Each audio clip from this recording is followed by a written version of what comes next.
నమస్కారం. సోదర సోదరీమణులారా, ఈ విశ్వంలో అన్నిటికన్నా శక్తివంతమైనది ఏదైనా ఉందంటే అది తల్లి శక్తి, ఆదిశక్తి, పరాశక్తి, జగదంబ. ఆమె రూపాలు అనేకం, పేర్లు వేలకొలది, కాని సారం ఒక్కటే: సకల జగత్తును సృష్టించిన, రక్షించే, సంహరించే మహాశక్తి. నేడు మనం ఆ మహాశక్తి యొక్క అత్యంత రహస్యమైన, తాంత్రికమైన, పురాతనమైన రూపాల గురించి మాట్లాడబోతున్నాం. సప్తమాతృకలు అంటే 7 దివ్యతల్లులు. వీరు కేవలం దేవతలు మాత్రమే కాదు, వీరు సంహారం, సృష్టి, రక్షణ ఈ మూడింటినీ ఒకే సమయంలో నిర్వహించే కాలాతీత శక్తులు. వీరి కథ అద్భుతం, వీరి శక్తి అమేయం. వీరి రహస్యం తెలుసుకోవాలంటే ఈ వీడియో మొత్తం చూడాలి. చూస్తారు కదా? సప్తమాతృకలు అంటే సంస్కృతంలో సప్త అంటే 7, మాతృకలు అంటే తల్లులు. కాబట్టి సప్తమాతృకలు 7 దివ్యతల్లులు. వీరిని హిందూ ధర్మంలో మాతృదేవతలు అని పిలుస్తారు. వీరు తాంత్రిక హిందూ ధర్మంలో అత్యంత ముఖ్యమైన దేవతలు. ఈ 7 మాతృకలు ఎవరంటే: 1 బ్రాహ్మి, బ్రహ్మదేవుని శక్తిస్వరూపం. 2 మాహేశ్వరి, శివుని శక్తిస్వరూపం. 3 కౌమారి, కుమారస్వామి శక్తిస్వరూపం. 4 వైష్ణవి, విష్ణుమూర్తి శక్తిస్వరూపం. 5 వారాహి, వరాహ అవతార శక్తిస్వరూపం. 6 ఇంద్రాణి, ఇంద్రుని శక్తిస్వరూపం. 7 చాముండ, చెండముండులను సంహరించిన మహాదేవి. ఇవి కేవలం పేర్లు మాత్రమే కాదు, ప్రతి మాతృక వెనక ఒక అద్భుతమైన కథ ఉంది, ఒక తత్వం ఉంది, ఒక శక్తి ఉంది. ఈ దేవతలు వేదాల కాలం నుంచి పూజింపబడుతున్నారు. మహాభారతంలో, మార్కండేయ పురాణంలో వీరి ప్రస్తావన ఉంది. వీరి ఆవిర్భావం ఎలా జరిగింది? మార్కండేయ పురాణంలోని దేవీ మాహాత్మ్యం అంటే చండీపాఠంలో ఒక అద్భుతమైన యుద్ధకథ ఉంది. శుంభ నిశుంభ అనే రాక్షసులు దేవతలందరినీ ఓడించారు. దేవతలు తమ శక్తులన్నింటినీ ఒక్కచోట కేంద్రీకరించారు. అప్పుడు వారి శక్తి నుండి జన్మించారు ఈ సప్తమాతృకలు. ఇది ఒక లాక్షణిక అర్థం కూడా ఉంది. ప్రతి శక్తివంతమైన దేవుడు తన స్త్రీ శక్తిని అంటే తన ప్రకృతిని విడుదల చేసినప్పుడు ఆ శక్తే మాతృక. మొదటి మాతృక బ్రాహ్మి, బ్రహ్మదేవుని శక్తి స్వరూపమామె, సృష్టిశక్తి ఆమె. ఆమె వాహనం హంస, జ్ఞానానికి, స్వచ్ఛతకు చిహ్నం.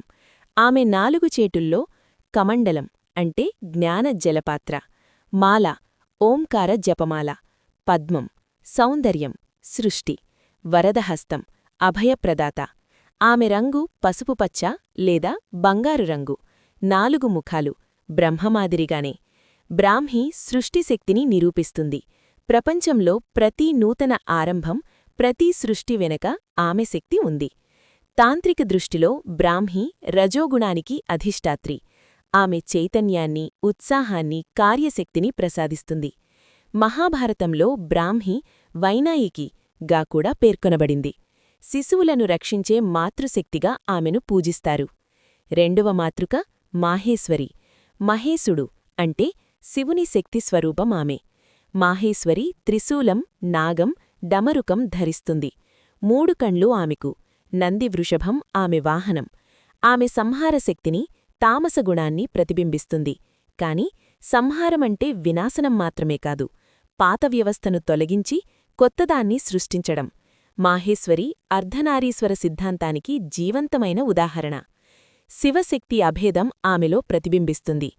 ఆమె పూజ ద్వారా అహంకారం నశిస్తుంది, మోక్షం దిశగా మనసు మళ్ళుతుంది. ఉత్తర భారతంలో నవరాత్రుల సమయంలో మాహేశ్వరిని ప్రత్యేకంగా ఆరాధిస్తారు. 3వ మాతృక కౌమారి, కుమారస్వామి అంటే కార్తికేయుని శక్తి ఆమె. కౌమారి యువశక్తికి, వీరత్వానికి చిహ్నం. ఆమె నెమలిపై స్వారీ చేస్తుంది. చేతుల్లో వేల్ అనే శక్తి ఆయుధం ధరిస్తుంది. ఆమెకు 6 చేతులుంటాయి. ఆమె చిన్న వయసులో ఉన్నట్లు కనిపిస్తుంది కాని ఆమె శక్తి అనంతం. కౌమారి యోద్ధశక్తిని, నిర్భయత్వాన్ని ప్రసాదిస్తుంది. జీవితంలో ఏ యుద్ధం చేసినా గెలవాలంటే కౌమారి అనుగ్రహం అవసరం. తమిళనాడులో మురుగన్ ఆలయాలలో కౌమారి మాతృక పూజ చాలా ప్రముఖంగా జరుగుతుంది. ఆమె తత్వం ధైర్యం, నిర్ణయశక్తి, ధర్మరక్షణ. 4వ మాతృక వైష్ణవి, విష్ణుమూర్తి శక్తి స్వరూపమామె. వైష్ణవి రక్షణశక్తిని ప్రతిబింబిస్తుంది. ఆమె చేతుల్లో సుదర్శన చక్రం శత్రునాశనానికి, శంఖం మంగళకరమైన నాదం, పద్మం పవిత్రత, గద శక్తి. ఆమె వాహనం గరుడుడు విష్ణువువలే. వైష్ణవి సత్వగుణానికి అధిష్టాత్రి. ఆమె పూజించేవారికి ధర్మం స్థిరపడుతుంది, జీవితంలో రక్షణ లభిస్తుంది, ఆపదలు తొలగిపోతాయి. శ్రీవైష్ణవ సాంప్రదాయంలో ఆమెను అత్యంత భక్తిగా ఆరాధిస్తారు. తెలంగాణ, ఆంధ్రప్రదేశ్లో అనేక వైష్ణవీ దేవాలయాలు ఉన్నాయి. అమ్మవారి పూజ శ్రావణమాసంలో విశేషంగా జరుగుతుంది. 5వ మాతృక వారాహి. వరాహ అవతారుని అంటే పంది రూపంలో ఉన్న విష్ణువి శక్తి ఆమె. వారాహికి పందిముఖం ఉంటుంది. ఇది భూమిని తవ్వి అవిద్యను తొలగించే శక్తికి చిహ్నం. ఆమె చేతుల్లో హలం అంటే దున్నే ఆయుధం కర్మశుద్ధికి, ముసలం అంటే వరికొండ పోషణకు, ఖడ్గం శత్రు సంహారానికి, దంతం జ్ఞానం. వారాహి తాంత్రిక సాధనలో అత్యంత రహస్యమైన, శక్తివంతమైన మాతృక. ఆమె పూజ ద్వారా శత్రువులను జయించవచ్చు, అభిచార దోషాలు తొలగిపోతాయి, భూమి ఆహారం సమృద్ధి లభిస్తుంది. తమిళనాడులో పోర్కలి అమ్మన్ పేరుతో వారాహిని ఆరాధిస్తారు. ఆమె ఆలయాలు సాధారణంగా రాత్రి సమయంలో పూజలు చేస్తాయి, ఎందుకంటే ఆమె తాంత్రిక శక్తి రాత్రి ఎక్కువగా ఉంటుందని నమ్మకం. 6వ మాతృక ఇంద్రాణి. దేవరాజు ఇంద్రుని శక్తి స్వరూపం ఆమె. అందుకే ఆమెను ఐంద్రి లేదా మహేంద్రి అని కూడా పిలుస్తారు. ఇంద్రాణి వజ్రాయుధం ధరిస్తుంది, ఇంద్రుని అస్త్రం. ఆమె వాహనం ఐరావతం, తెల్లని 4 దంతాల గజరాజు. ఆమె సంపద, వర్షం, సమృద్ధి, ఆధిపత్యానికి దేవత. ఇంద్రాణి పూజ ద్వారా నాయకత్వ శక్తి వస్తుంది, ప్రభుత్వ అనుగ్రహం లభిస్తుంది, వర్షాలు కురుస్తాయి, సంపద వస్తుంది. ఒక ముఖ్యమైన విషయమేమిటంటే ఇంద్రాణి ఈర్ష్య, అభిమానం కూడా ప్రతిబింబిస్తుంది. ఆమె మానవ స్వభావంలోని రాజసగుణాలను ప్రతినిధివహిస్తుంది. తాంత్రిక దృష్టిలో ఇంద్రాణి మన జీవనశక్తిని అంటే ప్రాణాన్ని నియంత్రిస్తుంది. ఇప్పుడు మనం 7వ మాతృక గురించి మాట్లాడుకుందాం. ఆమె అందరికన్నా భయంకరమైనది, అందరికన్నా శక్తివంతమైనది, అందరికన్నా రహస్యమైనది. చాముండ కథ చాలా అద్భుతమైనది. మార్కండేయ పురాణంలో చెండముండ అనే 2 రాక్షసులు చాలా బలవంతులు. వారిని సంహరించడానికి దేవి యొక్క కనుబొమ్మలు చీకటిలో మారి ఒక కాళీ రూపం బయటకు వచ్చింది. ఆ రూపం చెండిని మరియు ముండుని తలలను నరికి దేవికి సమర్పించింది. అందుకే ఆ దేవికి చాముండ అని పేరు వచ్చింది. చెండముండ, చాముండ. ఆమె ఎలా ఉంటుందంటే శరీరం చాలా నల్లగా, చాలా సన్నగా, ఎముకలు కనిపించేంత సన్నగా ఉంటుంది. మెడలో మానమ పుర్రెల హారం, 3 కండ్లు, విరబోసిన జుట్టు, పిశాచవదనం, శ్మశాన నేపథ్యం. ఆమె చేతుల్లో కపాలపాత్ర అంటే పుర్రతో చేసిన పాత్ర, త్రిశూలం, ఖడ్గం, నరికిన శిరసు. ఆమె నృత్యం చేస్తూ కరాళనాదాలు చేస్తుంది. కాని ఇక్కడ అర్థమయ్యే ముఖ్యమైన తత్వమేమిటంటే చాముండ భయంకరంగా కనిపించినా ఆమె మన అహంకారాన్ని, దురాశలను, చెడు స్వభావాలను అంటే మన అంతరంగిక రాక్షసులను నాశనం చేస్తుంది. ఆమె కాళి యొక్క మరొక రూపం. ఆమె కాళుడికి కూడా మించిన శక్తి. మైసూరులోని చాముండేశ్వరి ఆలయం ఈ మాతృకకు అత్యంత శక్తివంతమైన క్షేత్రం. అక్కడ దసరా పండుగ సమయంలో లక్షల మంది భక్తులు వస్తారు. ఇప్పుడు మనం సప్తమాతృకల తాంత్రిక ప్రాముఖ్యత గురించి మాట్లాడుకుందాం. తాంత్రిక హిందూ ధర్మంలో సప్తమాతృకలు అత్యంత పూజనీయులు. వీరు మాతృగణ అని పిలువబడతారు. వీరు చక్రపూజలో, కుండలిని సాధనలో ప్రధాన పాత్ర పోషిస్తారు. 7 మాతృకలు 7 చక్రాలకు అంటే శరీరంలో 7 శక్తికేంద్రాలకు అనుసంధానమై ఉంటాయని తాంత్రిక గ్రంథాలు చెబుతున్నాయి.